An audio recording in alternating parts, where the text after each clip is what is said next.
ஹரே கிருஷ்ணா. வணக்கம் எல்லாருக்கும். இஸ்கான் சேலம் சார்பா உங்க எல்லாரையும் இந்த கிருஷ்ண கதா நிகழ்ச்சிக்கு அழைக்கிறோம்.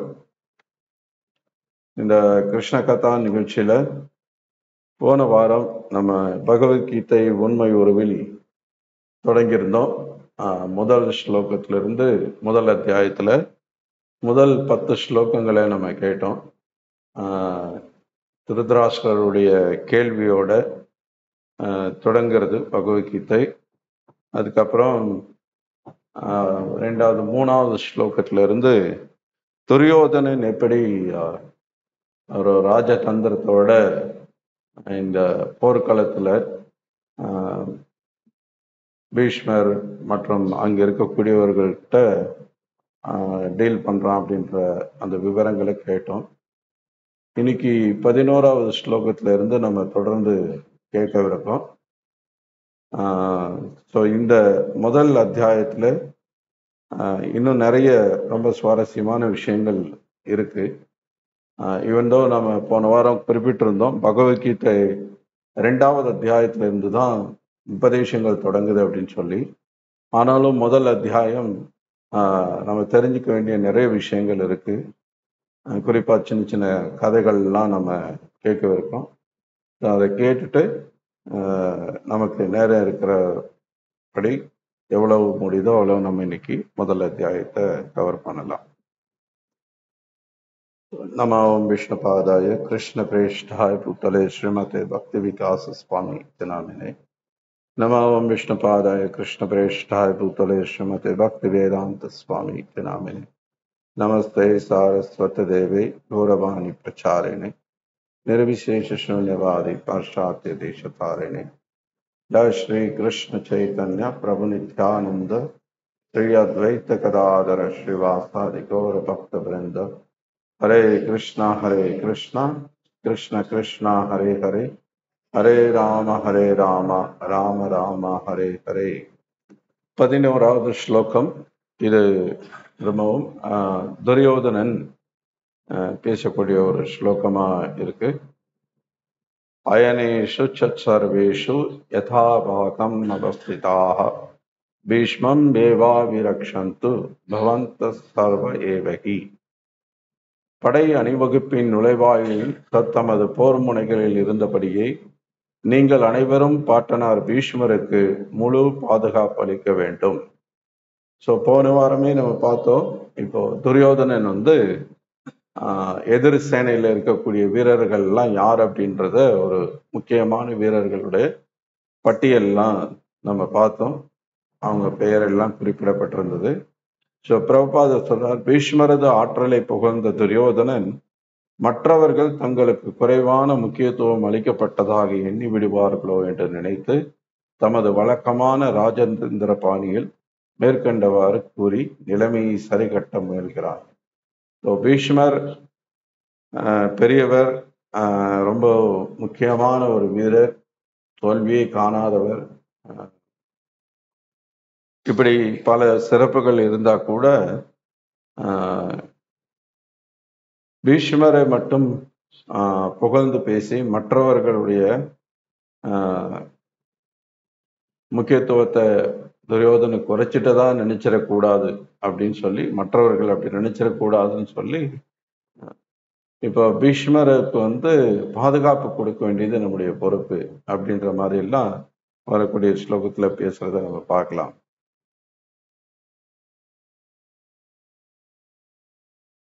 அர்ஜுனனின் மனைவியான திரௌபதி உடைகளை களைந்து நிர்வாணமாகும்படி பலவந்தப்படுத்தப்பட்டாள். அப்போது ஆதரவற்ற நிலையில் பீஷ்மரிடம் துரோணரிடமும் நீதிக்காக முறையிட்ட போது அவர்கள் ஒரு வார்த்தை கூட பேசாமல் இருந்தனர். எனவே போரில் அவர்களது முழு ஒத்துழைப்பை பற்றி துரியோதனனுக்கு மிகுந்த நம்பிக்கை இருந்தது. ஸோ நமக்கு தெரியும், இந்த திரௌபதி சபையில எல்லார் முன்னாடியும் அவமானப்படுத்தப்பட்ட அந்த சம்பவம், அந்த சம்பவத்தின் போது நம்ம பார்க்கிறோம், எல்லா பெரியவர்களும் குறிப்பா பீஷ்மர் துரோணர் உட்பட அங்க எல்லாருமே தான் இருக்காங்க இந்த சபையில. அவங்க எல்லாம் எதிர்ப்பு தெரிவிக்கவே இல்லை அதுக்கு. ஸோ அதனால இப்ப துரியோதனனுக்கு ஒரு நம்பிக்கை இருக்கு. இவங்க வந்து நம்ம பக்கம்தான் இருக்காங்க, நம்ம கூட தான் சண்டை போறாங்க அப்படின்றது. ஆனா இவன் ஒரு அதர்மவாதியா, ஒரு சுயநலவாதியா, எப்பவும் தன்னுடைய நலனை மட்டுமே கருத்தில் கொண்டிருக்கான். ஸோ அதனால அவனுடைய பார்வையில எல்லாம் அப்படிதான் தெரியுது. பின்னர் குரு வம்சத்தின் மாபெரும் வீரரும் பாட்டனாருமான பீஷ்மர் தனது சங்கை சிங்க கர்ஜனை போன்று உறக்க ஊதி துரியோதனனுக்கு மகிழ்ச்சியை கொடுத்தார். ஸோ துரியோதனனுக்கு இப்படி ஒரு பொய்யான ஒரு நம்பிக்கை இருக்கு. அந்த நம்பிக்கையை ஏன் கெடுப்பானே? எனிவே அவன் ஜெயிக்க போறது இல்லை. எதிரில் கிருஷ்ணர் இருக்கிறார், பாண்டவர்கள் இருக்காங்க, அங்கதான் வெற்றி வரப்போகுதுன்றது பீஷ்மருக்கு நல்லாவே தெரியும். இருந்தும் இங்க எப்படி துரியோதனன் வந்து தந்திரத்தோடு நடத்துக்கிறாரோ அது மாதிரி பீஷ்மரும் கூட கொஞ்சம் துரியோதனனுக்கு சரி கொஞ்ச நேரம் நீ தான் மகிழ்ச்சியா இருந்துட்டு போவே அப்படின்னு சொல்லி இங்க சிம்ஹநாதர் இந்த ஸ்லோகத்துல பாத்தீங்கன்னா இந்த வார்த்தையை உபயோகப்படுத்து. பிதாமகன்னா பீஷ்மர். சிம்ஹநாதம் வினத்யோச்சை, சிம்மநாதம் சிங்கத்தை போன்ற கர்ஜனை ஒளி. அவர் சங்கு ஊதும் போது முன்பெல்லாம் இன்னைக்கு மாதிரி போர் அப்படின்னா, இப்போ சமீபத்துல இந்தியா பாகிஸ்தான் போர் நடந்தது, ரஷ்யா உக்ரைன் போர் நடந்தது. அந்த மாதிரியான போர்கள் எல்லாம் வந்து இந்த போரோட ஒப்பிட்டு நாம பார்க்க முடியாது. ஏன்னா அன்னைக்கு இந்த வீரர்கள் எல்லாரும் போர்க்களத்துல எதிர நின்று அவங்க ஆயுதங்களை வச்சு சண்டை போட்டாங்க. இன்னைக்கு அப்படி கிடையாது. இன்னைக்கு ஒருத்தர் இன்னொருத்தரை பார்க்க வேண்டிய அவசியமே கிடையாது. எங்கேயோ உட்காந்துட்டு ஒரு பட்டனை தட்டினா போதும், எதிரி நாட்டில் இருக்கிற எல்லாரையும் அழிச்சிடலாம். அந்த மாதிரி சூழ்நிலை இருக்கு. ஆனா அப்ப எல்லாம் வந்து எல்லா வீரர்களும் ஒரு பெரிய களத்துல வந்து கூடிடுவாங்க. எதிர்படைய 2 அணிகளா அவங்க அணிவகுத்து இருப்பாங்க. அவங்க போர் தொடங்குவாங்க.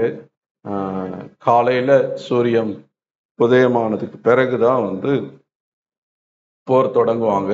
நிறைய விதிமுறைகள்லாம் இருக்கு வேத காலத்துல. போர் அப்படின்னா சும்மா யார் வேணா எப்படி வேணா எந்த நேரத்துல வேணா நீங்க அடிச்சு கொண்டுட முடியாது. இன்னைக்கெல்லாம் நடுராத்திரியில தான் தாக்குறாங்க. அதெல்லாம் வந்து அதுக்கெல்லாம் வாய்ப்பே கிடையாது. வேத முறைப்படியான போர்ல பகல் நேரத்துல மட்டும்தான் அவங்க போர் புரிவாங்க. சூரியன் உதயமானதுக்கு பிறகு சூரியன் அஸ்தமான உடனே நிறுத்திடுவாங்க. எவ்வளவு பெரிய போரா இருந்தாலும், இப்போ இந்த குருக்ஷேத்திர போர்லாம் 18 நாள் நடந்தது. 18 நாளும் வந்து அப்படிதான். அவங்க வந்து காலையில இருந்து சாயங்காலம் வரைக்கும் போர் புரிவாங்க. சாயங்காலம் சூரியன் அஸ்தமனமான உடனே அந்த க்ஷணமே எல்லாத்தையும் நிறுத்திட்டு அவங்க பாட்டுக்கு சராசரி வாழ்க்கை அங்க வாழ்ந்துட்டு இருப்பாங்க. அங்க அவங்களுக்கு தங்குறதுக்குன்னு ஒரு டென்ட் போட்டிருப்பாங்க. அங்க போவாங்க, அவங்க சமைச்சு சாப்பிட்றது, அவங்கள சுத்தப்படுத்திக்கிறது எல்லாமே அங்க வந்து செஞ்சுட்டு இருப்பாங்க. இந்த சைனில இருக்கிறவங்க அந்த பக்கம் போவாங்க, அந்த பக்கம் இருக்கவங்க இந்த பக்கம் வந்து வந்து பேசுவாங்க. அவங்க நண்பர்களா இருக்கும் பட்சத்துல அவங்க நட்பு பாராட்டுவாங்க ஒருத்தருக்கு ஒருத்தர். அதெல்லாம் கூட நடக்கும். அந்த போர் புரியாத சமயத்துல அங்க எதிர்படையினர் அப்படின்னு சொல்லி அந்த இது இருக்காது. சண்டை போடும்போது மட்டும்தான், அந்த சமயத்துல மட்டும்தான் அப்படி இருப்பாங்க. ஸோ அந்த மாதிரி போர் புரியும் போது அதே மாதிரி இந்த சங்கு ஊதி தான் தொடங்குவாங்க. இந்த அதே மாதிரி மற்ற இன்னும் பின்னாடி அடுத்து வரக்கூடிய ஸ்லோகங்கள்ல பார்க்கலாம். நிறைய இசைக்கருவிகள் எல்லாம் வாசிச்சு அந்த உணர்வை வந்து தூண்டுவாங்க. ஒரு சத்திரியனுக்கான அந்த வீரம், அந்த உணர்வை வந்து தூண்டும் வகையில் இருக்கும் அவங்க எழுப்பக்கூடிய அந்த சப்தங்கள்லாம், அந்த இசை கருவிகளுடைய ஓசைகள்லாம். இங்க பிரபாதர் பொருளுரையில சொல்றார், துரியோதனனின் உள்மனதை புரிந்து கொண்ட குருவம்ச பெரியவரான பீஷ்மர் அவனிடம் தனக்குள்ள இயற்கையான பிரிவினால் தனது சங்கை உறக்க முழங்கி சிங்கம் போன்ற தனது நிலைக்கு தகுந்தார் போல் அவனுக்கு மகிழ்ச்சி ஊட்டும் என்றார். மேலும் பரமபுருஷ பகவானான கிருஷ்ணர் எதிர் தரப்பில் இருந்ததால் போரில் துரியோதனன் வெற்றி பெறுவதற்கான வாய்ப்பு ஏதும் இல்லை என்பதை சங்கொலி மூலம் மறைமுகமாக பரிதாபத்திற்குரிய தனது பேரனுக்கு உணர்த்தினார். இப்போ என்னதான் இவருடைய சங்கு ஒளி சிம்ம நாதமா இருந்தா கூட அது மறைமுகமாக உனக்கு வெற்றி கிடைக்க போறதில்லைன்றத துரியோதனுக்கு உணர்த்தினதாக இங்க விளக்கப்படுது.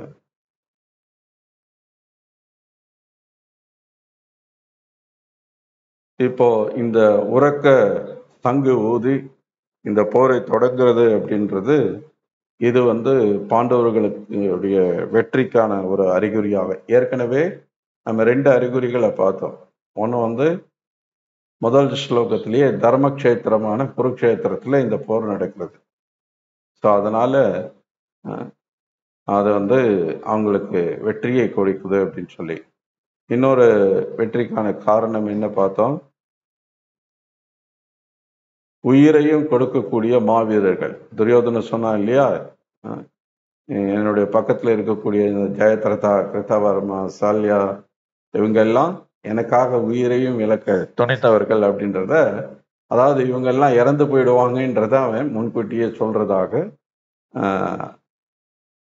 கருதப்படுது. ஸோ அதனால அதுவும் ஒரு வெற்றிக்கான அறிகுறியாக, 2 இது 3வது அறிகுறியாக பார்க்கப்படுது. ஸோ இந்த ஸ்லோகத்துக்கான சில பிரபுபாதர் ஒரு உபன்யாசம் கொடுத்திருக்கிறார் 73வது வருஷம் 1973 லண்டன்ல.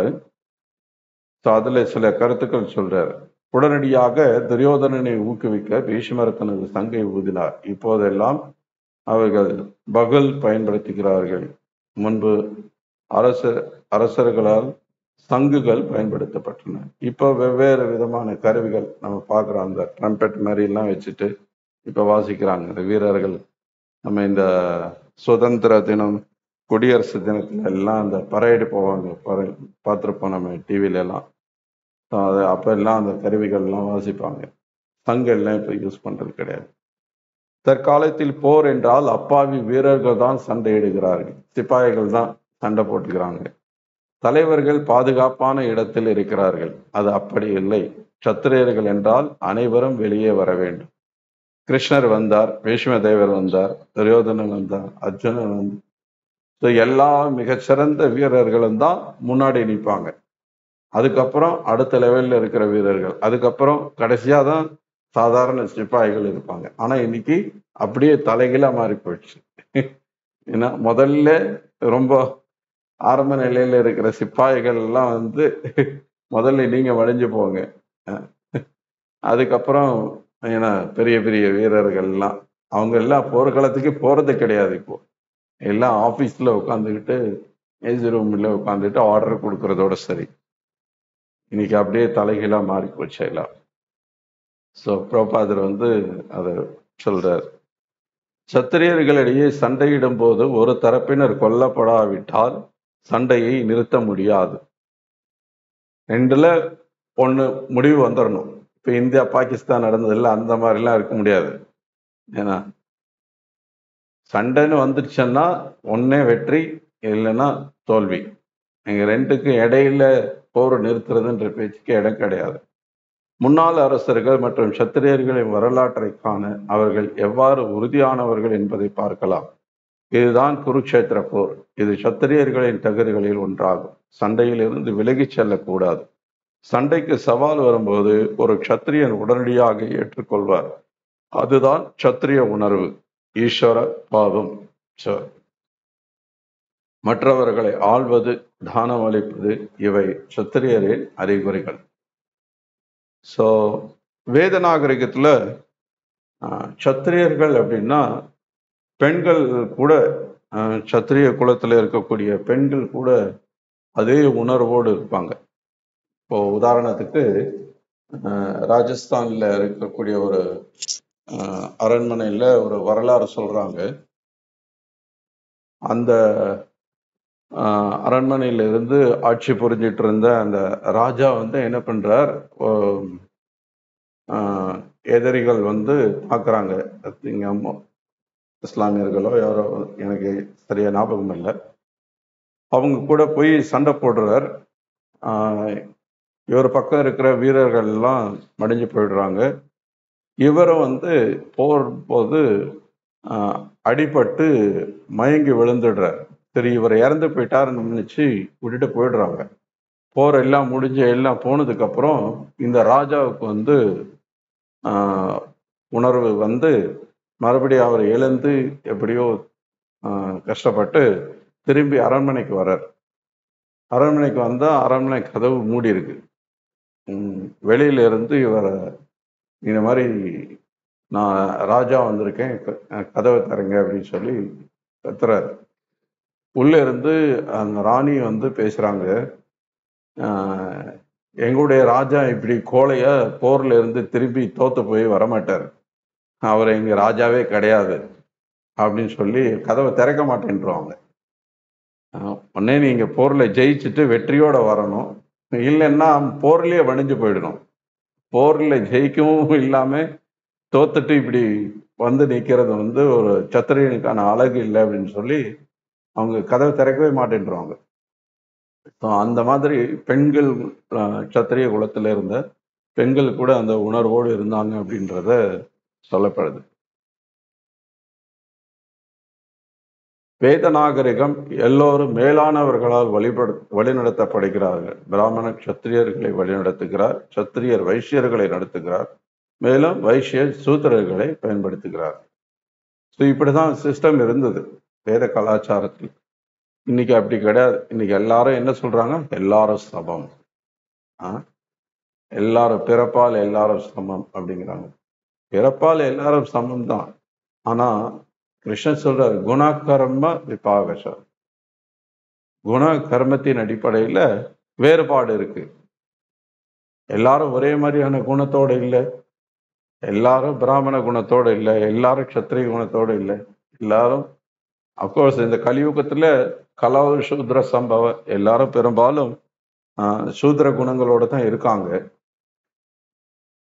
ஆனா அப்ப கூட எல்லாரையுமே 100% சூத்ர குணத்தோடு இருக்காங்கன்னு சொல்லிட முடியாது. சில பக்தர்கள் இருக்காங்க பிராமண குணத்தோடு இருக்காங்க. சிலர் அங்கே இங்கே சில சத்திரிய குணத்தோடு இருக்கக்கூடியவங்க இருக்காங்க. ஸோ அதனால நம்ம அப்படி மொத்தமா சொல்லிட முடியாது. எல்லாரும் சமம் அப்படின்றது நடைமுறையில சாத்தியம் இல்லாத ஒரு விஷயம், நடைமுறை செயல்பாட்டுக்கு ஒத்து வராத ஒரு கருத்து. இன்னைக்கு எல்லாரையும் சந்தோஷப்படுத்தணுன்றதுக்காக நிறைய பேர் இப்படி ஒரு அபத்தமான கருத்தை பேசிட்டு இருக்காங்க. ஆனா இன்னைக்கு நடைமுறையில பாத்தீங்க அப்படின்னா அந்த மாதிரி பேசக்கூடியவங்க எல்லாம் யார் அப்படின்னு பார்த்தா, ஒன்னு அரசியல் தலைவர்களா இருப்பாங்க, அல்லது ஏதாவது ஒரு துறையில கொஞ்சம் பிரபலமானவங்களா இருப்பாங்க, சினிமா நடிகர், இந்த மாதிரி விளையாட்டு வீரர்கள், இந்த மாதிரி ஆளுங்களா இருப்பாங்க. இவங்க எல்லாம் அப்பதான் நமக்கு எல்லா தரப்பு மக்களுடைய ஆதரவு இருக்கும். அரசியல்வாதிங்கன்னா அப்பதான் நமக்கு எல்லாரும் ஓட்டு போடுவாங்க. ஏன்னா இன்னைக்கு நிறைய கீழ்த்தட்டு மக்கள் தான் இருக்காங்க. ஏன்னா உயர் ஜாதி அப்படின்ற அந்த உயர் பிரிவு, அப்கோர்ஸ் ஜாதின்றது இன்னைக்கு இருக்கக்கூடிய இந்த பிரிவு கிடையாது. குணத்தின் அடிப்படையில் கிருஷ்ணர் சொல்லக்கூடிய அந்த பிரிவு வச்சு பார்த்தோம்னா இந்த வேறுபாடு இருக்கத்தான் செய்யறது இயற்கையாகவே. இந்த சமூகத்துல எல்லாரும் ஒரே மாதிரி குணத்தோடு இருக்கிறது இல்லை. இப்போ நீங்க ஒரு அரசியல்வாதி வீட்டுல பாத்தீங்க அப்படின்னா, அவரும் வந்து வீட்டுல வேலைக்கு ஆள் வச்சிருக்கிறார், சமையல் செய்யறதுக்கு, வீட்டை சுத்தம் பண்றதுக்கெல்லாம். அவங்க கட்சியிலேயே பாத்தீங்க அப்படின்னா போஸ்டர் ஓட்டுறது, ஏன்னா பேனர் கட்டுறது, இந்த மாதிரி வேலையெல்லாம் செய்யறதுக்கு ஒரு பிரிவினர் இருப்பாங்க. அந்த கட்சியோட தலைவர்கள் வந்து பாத்தீங்கன்னா இப்படி அழகா சேர்ல உட்காந்துட்டு மேடையில மைக் முன்னாடி பேசிட்டு அப்படியே இறங்கி போயிடுவாங்க. அவ்வளவுதான் அவங்க வேலை.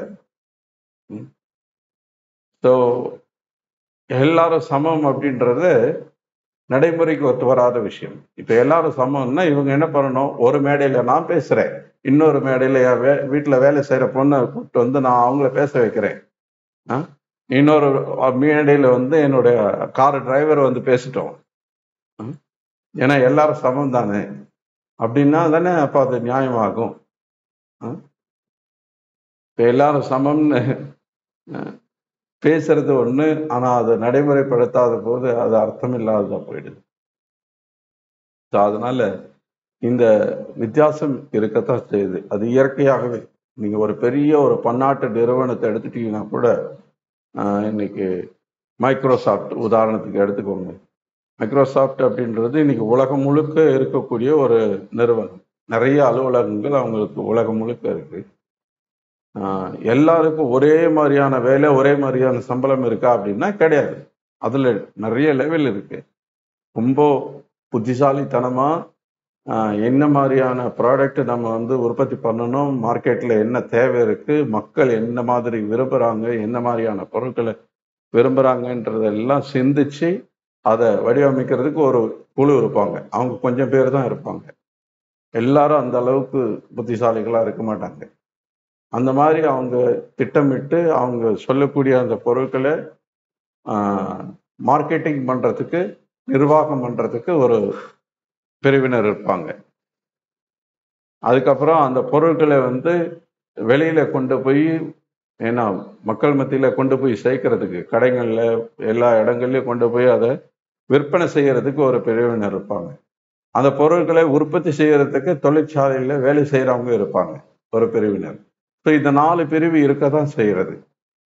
இன்னைக்கு இருக்கக்கூடிய மாடர்ன் ஒரு பன்னாட்டு நிறுவனத்துல கூட இந்த பிரிவு இருக்கதான் செய்யறது.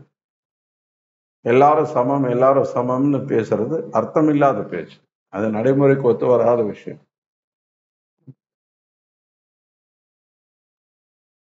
வழிகாட்டுதலின்படி நீங்கள் எல்லாவற்றையும் சரியாக வைத்திருந்தால் இயற்கையும் உங்களுக்கு உதவும். இயற்கை உங்களுக்கு போதுமான உணவுப் பொருட்களை தரும். பர்ஜன்ய காலம், வாழ்க்கையில் அத்தியாவசியங்கள் எதுவாக இருந்தாலும் தண்ணீரை முறையாக ஊற்றுவதன் மூலம் இயற்கையால் அது வழங்கப்படும்.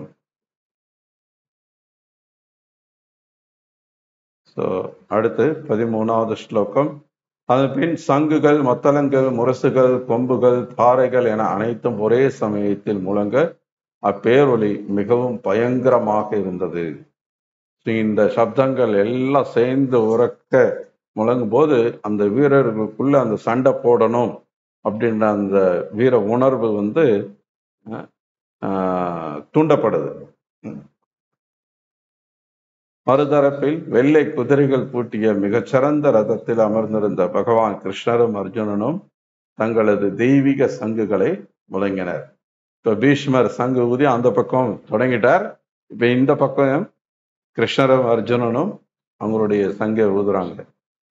பீஷ்ம தேவரால் ஒழிக்கப்பட்ட சங்குடன் ஒப்பிடுகையில் ஸ்ரீகிருஷ்ண அர்ஜுனர்களின் கைகள் இருந்த சங்குகள் திவ்யமானவை என வர்ணிக்கப்படுகின்றன. இங்க ஸ்லோகத்துல பாத்தீங்கன்னா, ததை ஸ்வேதர் கயர் யுக்தை மகத்தி ஜந்தேன ஸ்திதா மாதவ பாண்டவஸ்சைவ திவ்யாவிஷங்கோ. திவ்யாவிஷங்கோ, மாதவரும் பாண்டவ அர்ஜுனனும் ஊதக்கூடிய அந்த சங்குகள் எப்படிப்பட்டதுன்னா திவ்யமானதுன்னு சொல்லப்படுது. கிருஷ்ணர் பாண்டவர்களின் தரப்பிலிருந்து எதிர்த்தரப்பினருக்கு வெற்றி கிடைக்கும் என்ற நம்பிக்கைக்கு இடமே இல்லை என்பதை தெய்வீக சங்குகளின் முழக்கம் சுட்டி காட்டுகிறது. இன்னொரு அறிகுறி, இவங்க வெற்றி பெற போறாங்க, பாண்டவர்கள் தான் வெற்றி பெற போறாங்கன்றது. பகவான் எங்கிருந்தாலும் அங்கே அதிர்ஷ்ட தேவதை லக்ஷ்மியும் உள்ளார். செல்வ திருமகள், இவர் பேர் மாதவ அப்படின்னு குறிப்பிடப்பட்டிருக்கு இந்த ஸ்லோகத்துல. பகவானை வந்து சொல்லும் போது மாதவ அப்படின்னா செல்வ திருமகள் லக்ஷ்மி தேவியனுடைய கணவர்னு அர்த்தம். ஸோ செல்வ திருமகள் எங்க இருக்காங்களோ அங்கதான் வெற்றி உண்டாகும்.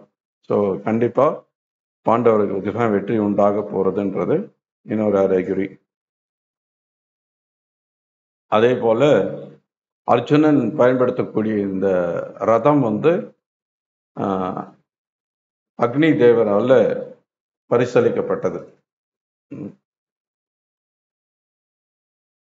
ஸோ இந்த மூன்றுமே வந்து சிறந்த ரதம், திவ்ய சங்குகள், மாதவ செல்வ திருமகளின் கணவர், இந்த மூணு இந்த ஒரே ஸ்லோகத்துல இந்த 3 அறிகுறிகள் பாண்டவர்கள் தான் வெற்றி பெற போறாங்கன்றத காட்டுது.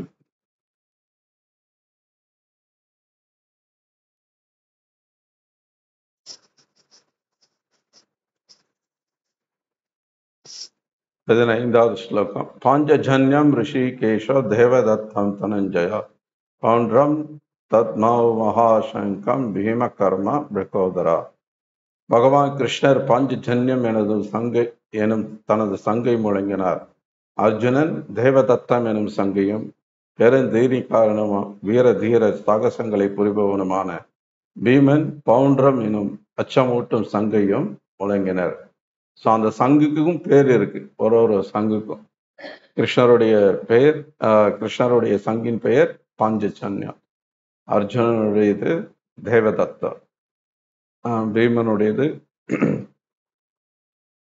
பவுண்ட்ரம், இந்த சங்கு பேர்.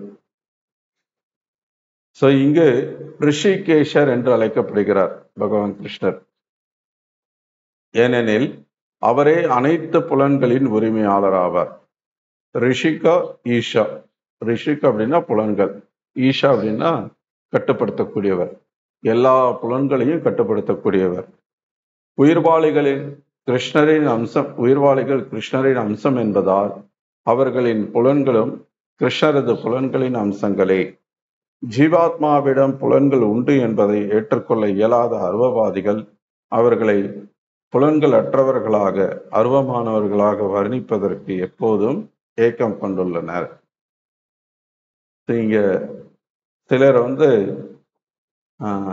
பகவானுக்கு புலன்கள் இல்லை, பகவானுக்கு குணங்கள் இல்லை, நிராகார், அரூபா, இப்படி எல்லாம் சொல்லி பகவான் ஒரு ஜோதி, அவர் ஒரு சக்தி எப்படின்னெல்லாம் பேசக்கூடியவர்கள், பேரளவிலான ஆன்மீகவாதிகள் நிறைய பேர் அந்த மாதிரி இருக்காங்க. அவங்க எல்லாம் மாயாவாதிகள், அருவவாதிகள்னு சொல்லுவாங்க. ஸோ அவர்களை பற்றி இங்கே பிரபாதர் குறிப்பிடுறார். அவரது வழிகாட்டுதல் ஜீவனின் சரணாகதியை பொறுத்ததே. ஒரு தூய பக்தனின் விஷயத்தில் பகவானே அவனது புலன்களை நேரடியாக கட்டுப்படுத்துகிறார். குருட்சேத்திர யுத்த காலத்தில் அர்ஜுனனின் தெய்வீக புலன்களை நேரடியாக கட்டுப்படுத்துவதால் அவர் ரிஷிகேஷர் என்ற குறிப்பிட்ட பெயரால் இங்கு அழைக்கப்படுகிறார். ஸோ இந்த பகவத்கீதையில பார்த்தீங்க அப்படின்னா, கிருஷ்ணர் அர்ஜுனன் இவங்க ரெண்டு பேருக்கு இடையில தான் உரையாடல், பெரும்பகுதி அவங்க இடையில நடக்கக்கூடிய உரையாடல் தான் இருக்கு. இதுல எல்லா முறையும் கிருஷ்ணர் அர்ஜுனனை ஒரே பெயரை சொல்லி கூப்பிடுறதும் இல்லை, அர்ஜுனனும் கிருஷ்ணரை ஒரே பெயரை சொல்லி கூப்பிடுறதும் இல்லை. வெவ்வேறு பெயர்கள் பயன்படுத்துறத நாங்க பார்க்கலாம். அந்த ஒவ்வொரு இடத்துலையும் ஏன் அந்த குறிப்பிட்ட பெயர் பயன்படுத்துதுன்றதுக்கு காரணமும் இருக்கு. அதெல்லாம் நம்ம விவரமா ஒவ்வொரு ஸ்லோகம் வரும்போது நம்ம பார்க்கலாம். ஸோ இப்போ இங்க இந்த ஸ்லோகத்துல ஹரே கிருஷ்ணா, ரிஷிகேஷா அப்படின்ற அந்த வார்த்தை பயன்படுத்தப்பட்டதுக்கு இங்க பிரபுபாதர் விளக்கம் கொடுத்திருக்கிறார். அத முன்னாடி சொன்னது போல ரிஷிகா அப்படின்னா புலன்கள், ஈஷா அப்படின்னா கட்டுப்படுத்தக்கூடியவர். ஈஸ்வரா அப்படின்னாலும் அந்த அர்த்தம் தான். ஈஷா, ஈஸ்வரா அதெல்லாம் ஒரே அர்த்தம் கொண்ட சமஸ்கிருத வார்த்தைகள். இங்க நம்ம தமிழ்நாடு பொறுத்த வரைக்கும் ஈஸ்வரா அப்படின்னா அது சிவபெருமானை குறிக்கிறதா நிறைய பேர் நினைச்சிட்டு இருக்காங்க. அப்கோர்ஸ் சிவபெருமானுக்கும் அந்த பேர் இருக்கு, அவரும் கட்டுப்படுத்துறவர் தான். ஆனா அவர் இந்த பௌதிக உலகத்துக்குள்ள இருக்கிற விஷயங்களே கட்டுப்பாட்டுல வச்சிருக்கக்கூடியவர். ஆனா பரம ஈஸ்வரர், எல்லாத்துக்கும் உயர்ந்த ஈஸ்வரர் அப்படின்னா அது கிருஷ்ணர். ஸோ அதே மாதிரி பகவானுக்கு பல்வேறு நாமங்கள் இருக்கு, எண்ணிலடங்காத நாமங்கள். சொல்லணும்னா அந்த ஒவ்வொரு நாமத்துக்கும் அர்த்தம் இருக்கு. பகவானுடைய பெயர்கள் எதுவுமே அர்த்தம் இல்லாத பெயர்கள் கிடையாது. இங்கே இந்த பௌத்திக உலகத்துல நம்ம பெயருக்கும் சம்மந்தமே இருக்காது. தாமரை கண்ணன் பேர் வச்சிருப்பாங்க, ஆனா அவருக்கு பார்வையே இல்லாம இருக்கும். அவரை கிண்டல் பண்றதுக்காக சொல்லு நம்ம. பட் அந்த மாதிரி நிறைய குணங்கள் இல்லாத பொருத்தமில்லாத பெயர் நம்ம இங்க வச்சிருக்கிறது உண்டு. ஆனா கிருஷ்ணருடைய பெயர்கள் எண்ணிலடங்காத நாமங்கள் இருந்தா கூட ஒரு நாமத்துக்கும் காரணம் இருக்கு. அது இப்ப இங்க உதாரணத்துக்கு சில பெயர்கள் பிரபாதர் கொடுத்திருக்கிறார். மதுசூதனா அப்படின்னா மது என்னும் அரக்கனை கொன்னவர்னு அர்த்தம். கோவிந்தா, கோ அப்படின்னா புலன்கள் ஒரு அர்த்தம் இருக்கு, பசுக்கள்னு ஒரு அர்த்தம் இருக்கு. புலன்களுக்கும் பசுக்களுக்கும் இன்பத்தை கொடுக்கக்கூடியவர்னு அர்த்தம். அதே மாதிரி வாசுதேவர், வசுதேவருடைய புதல்வர் வாசுதேவர். தேவகி நந்தனர், யசோதா நந்தனா, பார்த்த சாரதி. இப்படி பகவானுடைய ஒவ்வொரு பெயருக்கும் ஒன்னே அவருடைய பக்தர்களோட சம்பந்தத்துல இருக்கும், இல்லைன்னா அவர் புரிஞ்ச உன்னத செயல்களின் சம்பந்தத்துல இருக்கும். இது ஏதோ ஒரு அர்த்தமுடைய பெயரா தான் பகவானுக்கு இருக்கும். பார்த்த சாரதி, பார்த்த அப்படின்னா யாரு? பிரதாவின் மகன் பார்த்த, அர்ஜுனன். ஸோ சாரதின்றது தேரோட்டி. ஸோ பார்த்தனுக்கு சாரதியாக வர பார்த்த சாரதி. ஸோ இப்படி பகவானுடைய ஒவ்வொரு பெயருக்கும் காரணம் இருக்குன்றத இங்க விவரிக்கப்படுது. அதே மாதிரி இந்த ஸ்லோகத்துல அர்ஜுனனுக்கு தனஞ்சயா அப்படின்ற பெயர் கொடுக்கப்பட்டிருக்கு. தனஞ்சயா, ஜெயா அப்படின்னா வெற்றி கொள்வது, தனம், தனத்தை வென்றவன், செல்வத்தை வென்றவன் அர்த்தம்.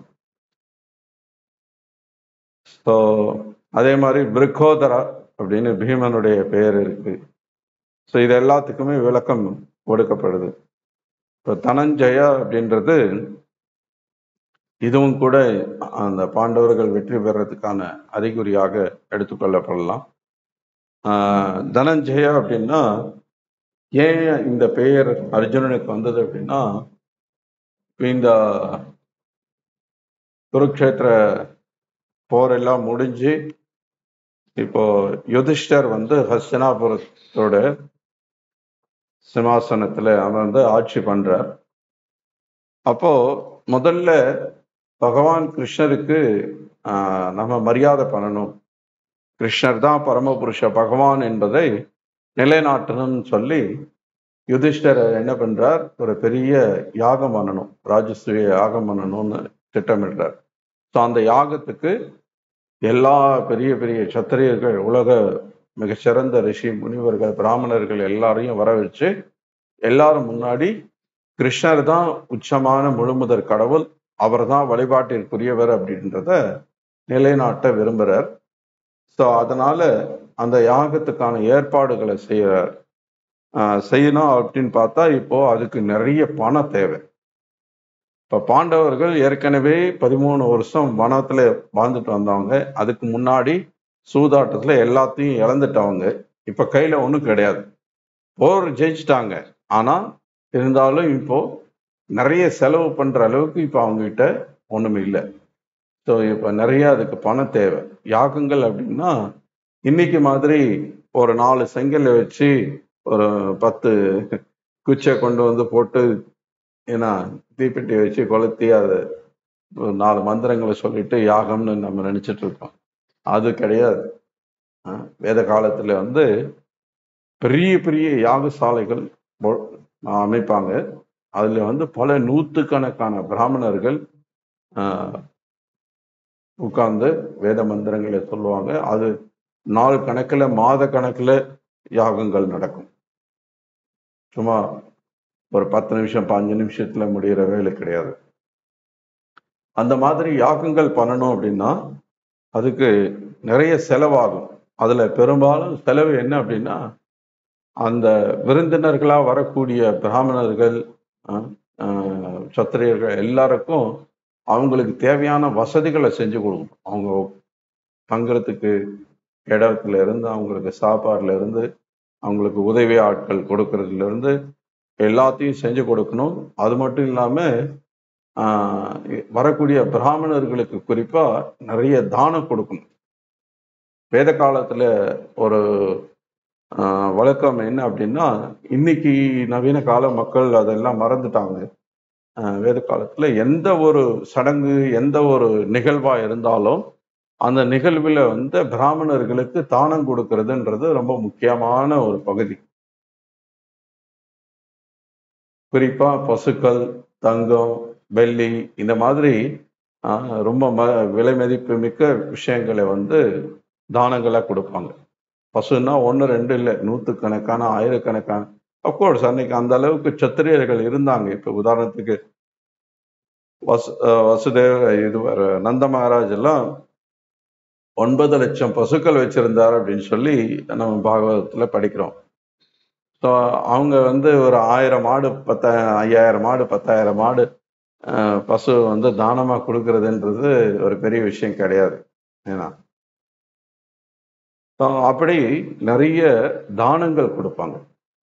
ஸோ அப்ப என்ன ஆச்சு, இமயமலை பகுதியில் ஒரு சத்திரியர் ஆட்சி பண்றார். அவர் இந்த மாதிரி ஒரு பெரிய யாகம் பண்றார். அந்த யாகத்துக்கு வந்திருந்த பிராமணர்களுக்கெல்லாம் யாகம் முடிஞ்சு அவங்களுக்கு நிறைய தானம் கொடுக்குறார். என்ன பண்றார், நிறைய தங்கம், என்ன வண்டி வண்டியா தங்கம் கொடுக்குறார். அந்த பிராமணர்கள் எல்லாம் வேத காலத்துல எப்படின்னா பேராசை பிடிச்சவங்க கிடையாது. அவங்க வந்து ரொம்ப செல்வம் நிறைய சேர்த்து வசதியா ஆடம்பரமா வாழணும் அப்படின்னு விரும்புறவங்க கிடையாது. உண்மையான பிராமணர்கள் இயற்கையிலேயே எளிமையான வாழ்க்கை வாழ விரும்புறவங்க. பிராமணன் அப்படின்னாலே வாழ்க்கையோட குறிக்கோள் இங்க புலன் இன்பத்தை அனுபவிக்கிறது கிடையாது. ஏன்னா இந்த உலகத்துல எதுவும் நிலையானது கிடையாது. எல்லாமே தற்காலிகமானது, எல்லாமே அழிவிற்கு உட்பட்டது. அதனால இங்க இருக்கிற எதுவும் நமக்கு உண்மையான சந்தோஷத்தை கொடுக்காது. நம்ம இந்த உலகத்தை விட்டு வெளியேறி நிரந்தரமான வாழ்க்கை வாழக்கூடிய ஆன்மீக உலகத்துக்கு, வைகுண்டத்துக்கு போனாதான் அங்க நமக்கு உண்மையான ஆனந்தம் இருக்கு அப்படின்றத உணர்ந்தவர்கள் பிராமணா. பிராமணா அப்படின்னாலே பிரம்ம ஜானாதி இதி பிராமணா, பிரம்மத்தை உணர்ந்தவர்கள் பிராமணர்கள். பிராமண குடும்பத்துல பிறந்துட்டா மட்டும் பிராமணன் ஆயிட முடியாது. சாஸ்திரத்துல எங்கேயுமே அது சொல்லலை. பிராமண குடும்பத்துல பிறந்து அவன் பிராமண தகுதி இல்லாம இருக்கான், பிராமணனா நடந்துக்கல, பிராமணனுக்கான குணம் இல்லை அப்படின்னா அப்ப அவன் பிரம்ம பந்து அப்படின்னா பிராமணனுக்கு உறவினன் அல்லது நண்பன் அந்த மாதிரி அர்த்தம். அவன் பிராமணன் கிடையாது. ஸோ அந்த மாதிரி பிராமணர்களுக்கு தானம் கொடுக்கப்படுது அந்த யாகத்துல. எங்க அந்த இமயமலையில பகுதியில் நடக்கக்கூடிய அந்த யாகத்துல அந்த ராஜா மிகப்பெரிய தானங்களை கொடுக்கிறார். அந்த தானங்களை பெறக்கூடிய அந்த பிராமணர்கள் என்ன பண்றாங்க, இதை யார் தூக்கிட்டு சமைக்கிறது, ஏன்னா நம்ம போற இடத்துக்கு இதை சுமந்துக்கிட்டு யார் போறது அப்படின்னு சொல்லி அந்த தங்கத்தை எல்லாம் ஒரு இடத்துல அப்படியே கொட்டிட்டு போயிடுறாங்க. ஏன்னா கொடுத்த தானத்தை வேணான்னு சொல்ல முடியாது. அவங்களுடைய கடமை, சத்திரியர்களுடைய கடமை கொடுக்கணும். இவங்க வாங்கிக்கிட்டாங்க, இப்ப என்ன பண்றது, இதை யாரை தூக்கிட்டு போறது அப்படின்னு சொல்லி என்ன பண்றாங்க, தங்கத்தை ஒரு இடத்துல கொட்டிட்டு போயிடுறாங்க எல்லா பிராமணர்களும். அப்போ அந்த இடத்துல ஒரு பெரிய மலை மாதிரி அந்த தங்கம் எல்லாம் சேர்ந்திருக்கு. ஸோ இந்த விஷயம் வந்து கிருஷ்ணருக்கு தெரியும். கிருஷ்ணருக்கு தெரியாதது எதுவுமே கிடையாது இல்லையா. அவர் திரிகால கிரகி, முக்காலத்தையும் அறிந்தவர். எல்லாருடைய மனசுல என்ன இருக்கு, எல்லாரும் என்ன விரும்புறோம், என்ன வெறுக்கிறோம், எல்லாமே அவருக்கு தெரியும். தெரியாதது எதுவுமே கிடையாது. ஸோ அதனால அர்ஜுனன்ட்ட வந்து சொல்றார். இப்போ யுதிஷ்டர் வந்து என்ன பண்றார், இந்த 4 பேர் அர்ஜுனா, பீமா, நகுல, சகாதேவா 4 பேரையும் 4 திசைகள்ல அனுப்புறார். போயிட்டு உங்களால முடிஞ்ச செல்வத்தை சேகரிச்சுட்டு வாங்க. இப்போ வந்து இந்த மாதிரி யுதிஷ்டர் வந்து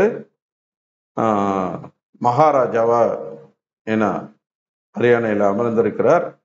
அவருடைய ஆட்சிக்கு கீழே செயல்படுறதா நீங்க எல்லாம் ஒத்துக்கிட்டு எங்களுக்கு நீங்க வெகுமதி கொடுக்கணும், நன்கொடைகள் கொடுக்கணும் அப்படின்னு சொல்லி அவங்களுக்கு கீழே ஆட்சி பண்ணக்கூடிய அந்த சின்ன சின்ன ராஜாக்கள்கிட்டலாம் போய் கேட்பாங்க. அந்த மாதிரி அவங்க செல்வத்தை சேகரிக்க போகும்போது அந்த மாதிரி யுதிஷ்டருடைய தலைமையை நாங்க ஏற்க விரும்பல அப்படின்னு சொல்லி யாராவது நினைச்சாங்கன்னா அவங்க இந்த செல்வத்தை சேகரிக்க வந்த வீரர்கள் கூட சண்டை போடணும். சண்டை போட்டு அதுல யார் ஜெயிக்கிறாங்களோ அவங்க வெற்றி அடைஞ்சதா கருதப்படுது. ஸோ அந்த உள்ளூர்ல ஆட்சி பண்ணக்கூடிய ராஜா தோத்து போயிட்டாருன்னா இவங்க என்ன வேணுமோ அதை எடுத்துட்டு போயிடுவாங்க. இல்லைன்னா அவர் வந்து இவங்களுக்கு எதுவும் கொடுக்க வேண்டிய அவசியம் இல்லை. அது கிட்டத்தட்ட இந்த வரி செலுத்துற மாதிரி தான் வைங்களேன். ஸோ இந்த மாதிரி பணம் வசூலிக்கிறதுக்காக அவங்க வராங்க, ஆளுக்கு ஒரு திசையில போறாங்க. அப்ப கிருஷ்ணர் வந்து அர்ஜுனனை இந்த மாதிரி நீ வடக்கு திசையில போ, அங்க வந்து இந்த மாதிரி இமயமலை பகுதியில இந்த மாதிரி ஒரு இடத்துல தங்கம் நிறைய கொட்டி இருக்கு, நீ அதை சேகரிச்சுட்டு வா அப்படின்னு சொல்லி. ஸோ அப்போ வந்து அர்ஜுனன் கொண்டு வந்த அந்த செல்வம் ரொம்ப மிகுதியானதா இருந்தது மற்றவர்களை விட. ஸோ அதனால அவன் தனத்தை செல்வத்தை சேகரித்தவன்றதுனால தனஞ்சயா அப்படின்ற அந்த பேர் வந்தது. ஸோ அதே மாதிரி விருக்கோதரா பீமனுக்கு பெயர். அப்படின்னா ரொம்ப சாகசமான காரியங்கள் எல்லாம், அசாதாரணமான வலிமை படைத்தவன், நிறைய அசாதாரணமான செயல்களை செய்யக்கூடியவன் அர்த்தம். வெறும் சாப்பிட்றதுல மட்டும் ஏன்னா பெரிய ஆள் கிடையாது. அப்கோர்ஸ் பீமன் நிறைய சாப்பிடுவான். பாண்டவர்களுக்கு குந்தி தேவி சமைக்கிற சமையல் மொத்தத்தையும் ரெண்டா பிரிச்சிருவாங்களாம். ஒரு பாதி வந்து பீமனுக்கு, மீதி இருக்கிற பாதி தான் மற்றவர்கள் எல்லாரும் சாப்பிடுவாங்களாம். ஏன்னா குந்தி, திரௌபதி, அர்ஜுனர், நகுல, சகதேவ, யுதிஷ்டர் எல்லாரும் சேர்ந்து ஒரு பாதி சாப்பிடுவாங்க. ஸோ அந்த மாதிரி ஒரு பேருக்கும் இங்க காரணம் இருக்கு. அடுத்து குந்தியின் புதல்வரான மன்னர் யுதிஷ்டிரர் அனந்த விஜயம் எனும் சங்கையும், நகுலனும் சகாதேவனும் சுகோஷம் மணி புஷ்பகம் எனும் சங்குகளையும் முழங்கினர். பெரும் வில்லாளியான காசிராஜன், பெரும் வீரரான சிக்கண்டி, கிருஷ்ணத்யும்னன், விராதன், வெல்லவியலாத சாத்தியகி, திரௌபதன், திரௌபதியின் புதல்வர்கள் மற்றும் மாவீரரான சுபத்ரையின் மகனை போன்ற பலரும் தத்தமது சங்குகளை முழங்கினார்கள் மன்னரே. இப்படி ஒவ்வொருத்தருடைய பெயரும் அவங்களுடைய சங்குகள் பெயரும் இங்கே குறிப்பிடப்பட்டிருக்கு. சஞ்சயன் மிகவும் சாமர்த்தியமாக மன்னரிடம் சுட்டி காட்டுகிறான். இந்த ஸ்லோகம் சஞ்சயன் திருதராஷ்டிரன்கிட்ட பேசக்கூடிய ஸ்லோகம். குருவம்சம் முழுவதும் அந்த மாபெரும் போரில் அழிய போவதை அறிகுறிகள் தெளிவாக காட்டிவிட்டன.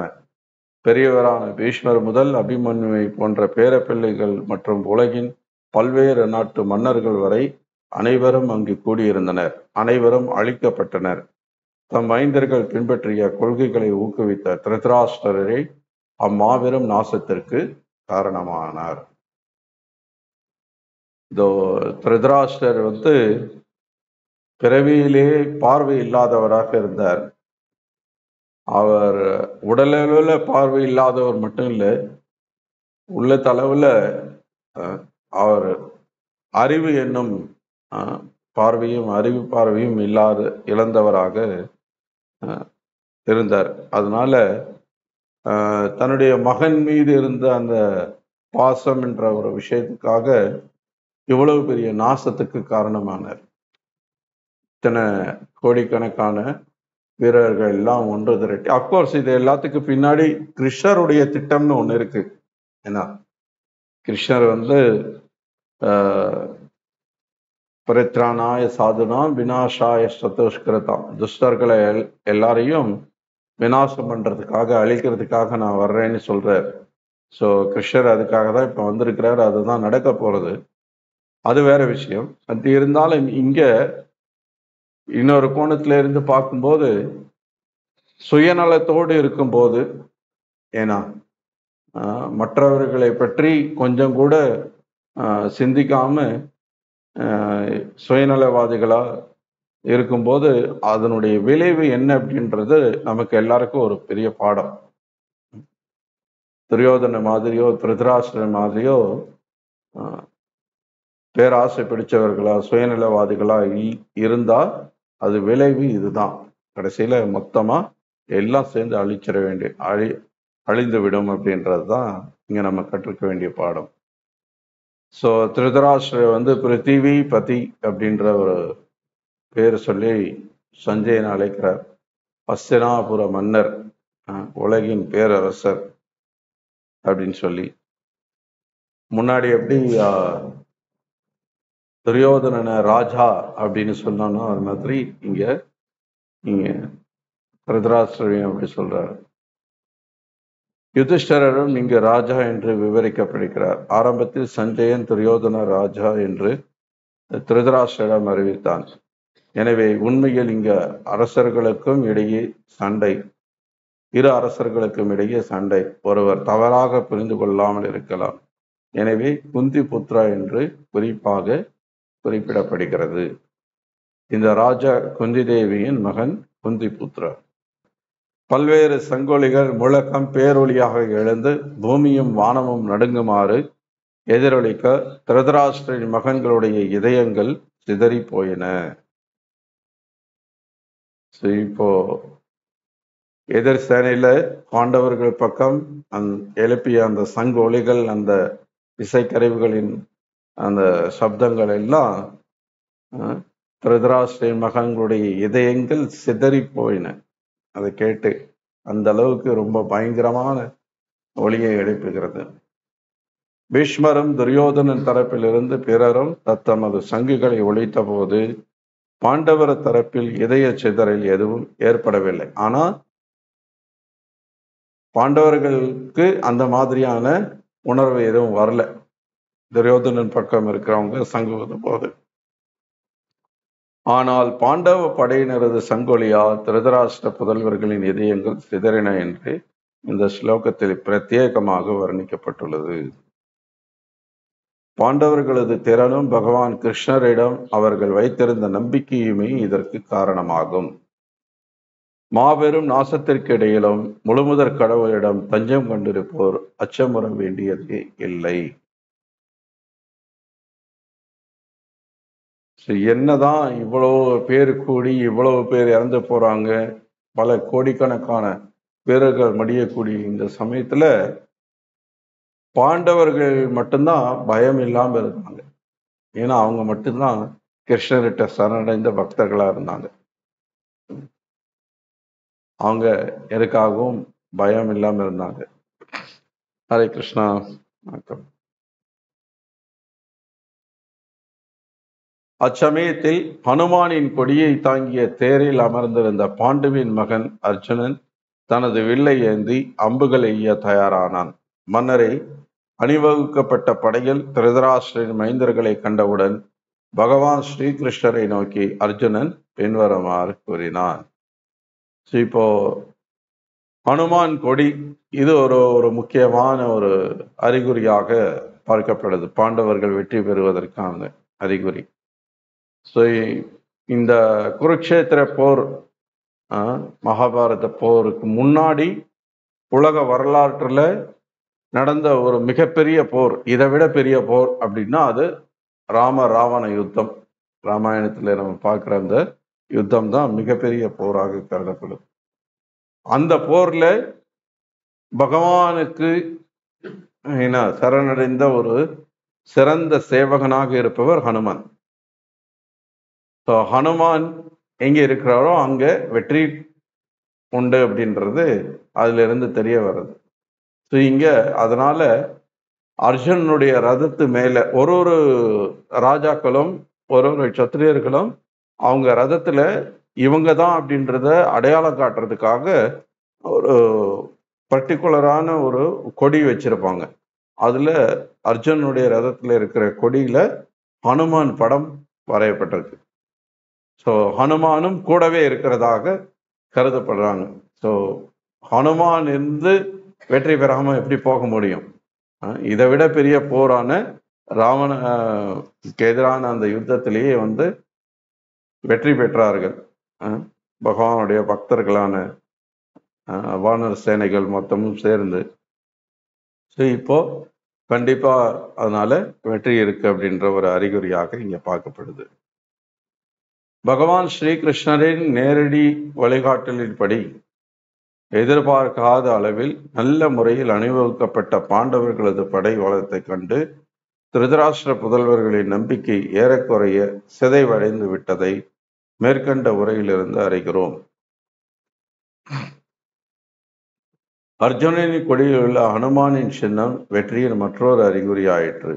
எங்கெல்லாம் ராமர் உள்ளாரோ அங்கெல்லாம் அவரது நித்திய சேவகனான ஹனுமானும் நித்திய நாயகியும் அதிர்ஷ்ட தேவதையுமான சீத்தையும் வெற்றிருப்பார். எல்லாவற்றிற்கும் மேலாக புலன்களின் அதிபதியான பகவான் ஸ்ரீகிருஷ்ணர் அவனுக்கு வழிகாட்ட உள்ளார். எல்லாத்துக்கும் மேல கிருஷ்ணரே அங்க அர்ஜுனனுக்கு வழிகாட்டு இருக்கிறார்.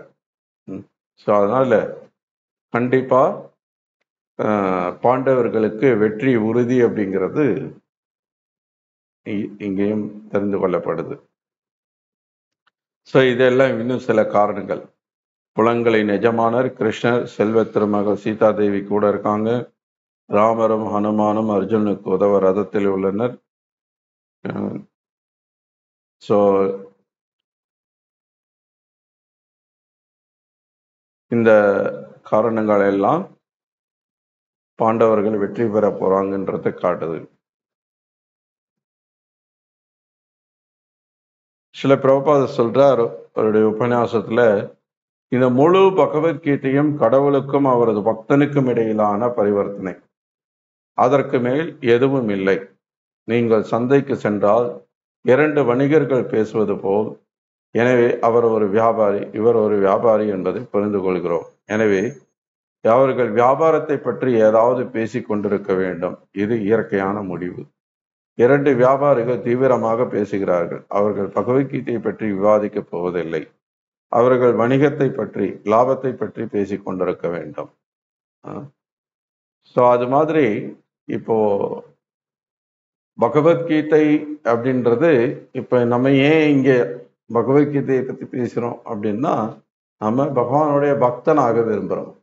பகவானுக்கு பக்தி செய்ய விரும்புகிறோம். ஸோ அதனால நமக்கு கிருஷ்ணருக்கும் அர்ஜுனனுக்கும் இடையில நடந்த அந்த உரையாடல், அல்லது பகவானை பற்றின எந்த ஒரு கதா, பாகவதத்துல இருந்தா இருக்கட்டும், ராமாயணத்துல இருந்தா இருக்கட்டும், அல்லது வேற எந்த சாஸ்திரங்கள்ல இருந்தா இருக்கட்டும், அது பகவானுடைய கதைகளை ஒருத்தருக்கு ஒருத்தர் பேசிக்கிறது பக்தர்களுக்கு இடையிலான இயல்பான ஒரு விஷயம். எப்படியோ 2 வியாபாரிகள் சந்திச்சுட்டு அவங்க வியாபாரத்தை பத்தி பேசுறாங்களோ அது போல. இங்க பிரபுபாதர் மகாபாரத்திலிருந்து இந்த ஒரு விஷயத்தை குறிப்பிடுறார். அர்ஜுனனுக்கு ஏன் இந்த சண்டை? அவர்கள் ராஜ்யத்தை இழக்க செய்தனர். அதனால் அவர்கள் துரியோதனனிடம் முறையிட்டனர். என் அன்பான துரியோதனா, நீ என் சகோதரன். நீ எங்கள் சொத்துக்கள் அனைத்தையும் எடுத்து கொண்டாய். நாங்களோ சத்திரியர். நாங்கள் வைஷ்யர்களோ பிராமணர்களாகவோ மாறப்போவதில்லை. நாங்கள் வாழ வேண்டும். குறைந்தது 5 கிராமங்களையாவது கொடு. 5 சகோதரர்கள் நாங்கள் திருப்தி அடைவோம். போரே வேண்டாம். ஸோ இப்போ போர் நடக்கிறதுக்கு முன்னாடி யுதிஷ்டர் முடிஞ்ச அளவுக்கு முயற்சித்தார், போர் நடக்காம இருக்கணும்னு சொல்லி. யுதிஷ்டருக்கு அந்த அளவுக்கு அதுல ஈடுபாடு கிடையாது. இவந்தோ பாண்டவர்கள் பக்கம் சண்டை போடுறதுக்கு எல்லா நியாயமான காரணங்களும் இருந்தது. அவங்க பக்கம் ஒரு குறையும் சொல்லவே முடியாது யாரும். நீங்க ஏன் சண்டை போடுறீங்க அப்படின்னு சொல்லி யாரும் கேட்க முடியாது. ஏன்னா அந்த அளவுக்கு அவங்களுக்கு அநியாயம் நடந்திருக்கு. சின்ன வயசுல இருந்து பாண்டவர்களை கொல்றதுக்காக துரியோதனன் நிறைய திட்டம் போட்டு முயற்சியில தோத்து போயிட்டார். கடைசியில இப்போ எல்லாத்தையும் பறித்து கொண்டு அவங்கள 13 வருஷம் வனவாசம் இருக்க வச்சு இந்த மாதிரி நிறைய அநியாயங்களை செய்து இந்த மாதிரியான ஒரு சூழல்ல சண்டை போட்டு தான் ஆகணும்ன்ற ஒரு சூழலை உருவாக்கி வச்சுட்டாங்க. யாரு? துரியோதனன், அவனோட கூட இருக்கிறவங்க எல்லாம் சேர்ந்து. இப்போ யுதிஷ்டர் சமாதானமா போறதுக்கு என்ன வழி, அதையே முயற்சிக்கிறார். இன்னைக்கும் கிருஷ்ணரையே வந்து தூது அனுப்புறார். அது இன்னொரு ரொம்ப ஃபேமஸான சம்பவம் அது. துரியோதனன் வந்து கிருஷ்ணர் சிறைப்பிடிச்சு கிருஷ்ணரை வந்து நம்ம பாண்டவர்களோட சேராம விட்டுட்டோம்னா நம்ம போர்ல ஜெயிச்சிடலாம் அப்படின்னு ரொம்ப புத்திசாலித்தனமா யோசிக்கிறதா அதை நினைச்சு முட்டாள்தனமான காரியம் செய்வான். அப்போ கிருஷ்ணர், நான் நீ நினைக்கிற மாதிரி ஒரு சாதாரண நபர் கிடையாதப்பா, நான் பகவான் அப்படின்னு சொல்லி அங்க துரியோதனனுக்கு விஸ்வரூபம் கூட காட்டுறார். அப்கோர்ஸ் பகவத்கீதையில அர்ஜுனனுக்கு காட்டின அதே மாதிரியான விஸ்வரூபம் கிடையாது, அது கொஞ்சம் வேறுபட்ட விஸ்வரூபம். இருந்தாலும் அர்ஜுனன் அதை கூட துரியோதனன் அதை கூட என்ன பண்ணான், இது வந்து எல்லாம் ஏதோ மாயாஜாலம் பண்றீங்க, நீங்க ஏதோ வித்த காட்டுறீங்க அப்படின்னு சொல்லி அப்ப கூட கிருஷ்ணர் பகவான் என்பதை ஏற்க மறுத்துடும். அதனால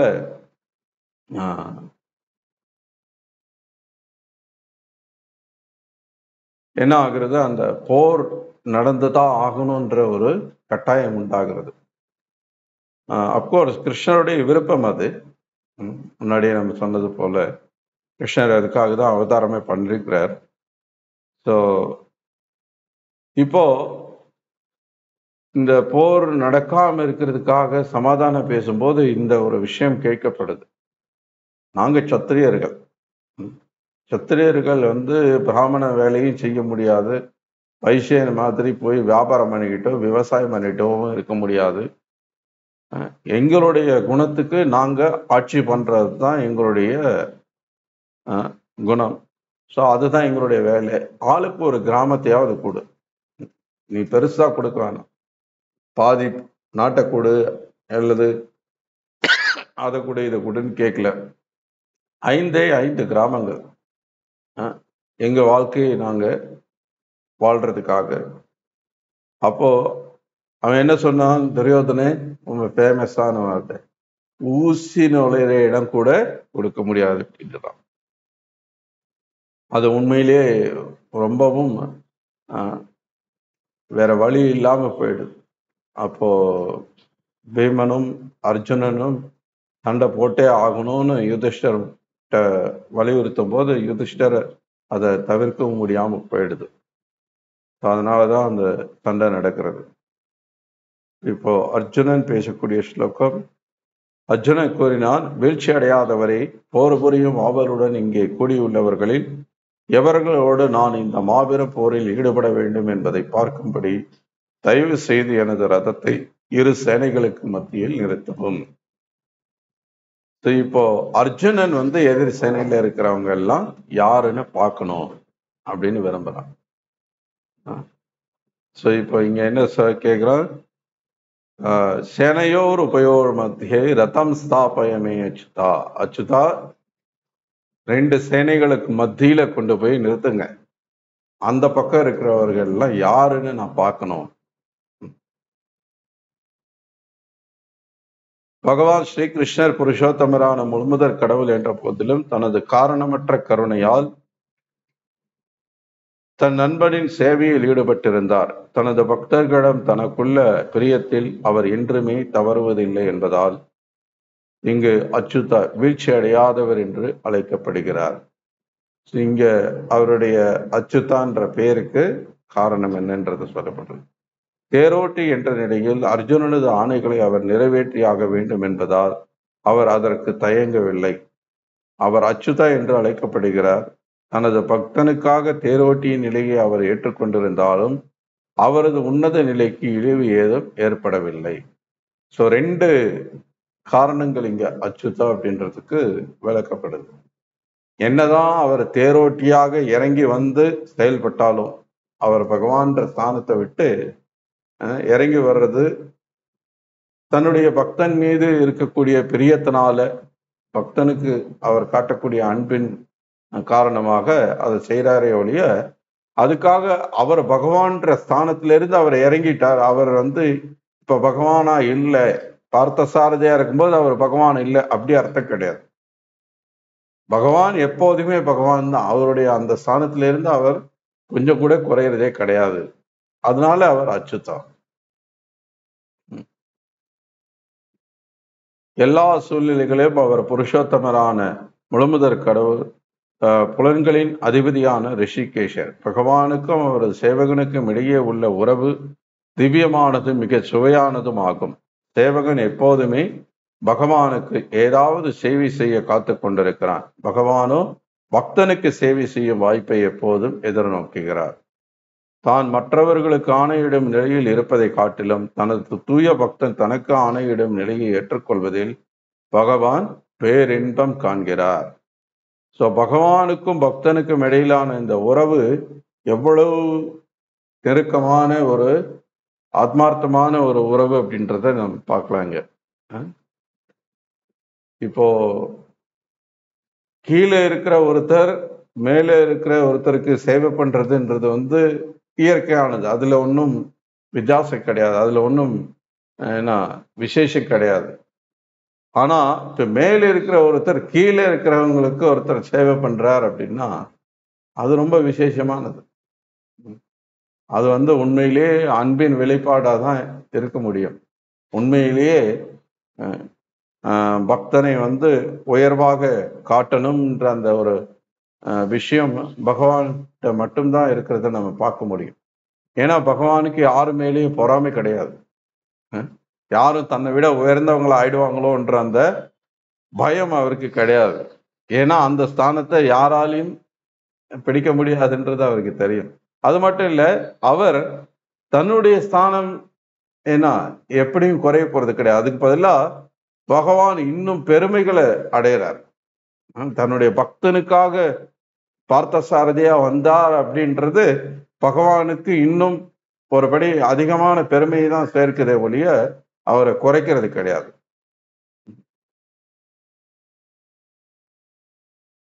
பகவானின் தூய பக்தனான அர்ஜுனன் தன் தயாதிகளிடமும் சகோதரர்களிடம் போர் புரிய விரும்பவில்லை. ஆனால் எவ்வித சமாதானத்திற்கும் இணங்காத துரியோதனின் பிடிவாதத்தாலேயே அவன் போர்க்களத்திற்கு வர நேர்ந்தது. எனவே போர்க்களத்தின் தலைவர்கள் யார் யார் என்பதை காண அவன் பெயராவல் கொண்டிருந்தான். போர்க்களத்து சமாதான முயற்சி என்ற கேள்விக்கே இடமில்லை என்றாலும் அவர்கள் மீண்டும் பார்க்கவும் தேவையற்ற இந்த போரில் ஈடுபட அவர்கள் எந்த அளவுக்கு தயாராக இருந்தனர் என்பதை பார்க்கவும் அவன் விரும்புகிறான்.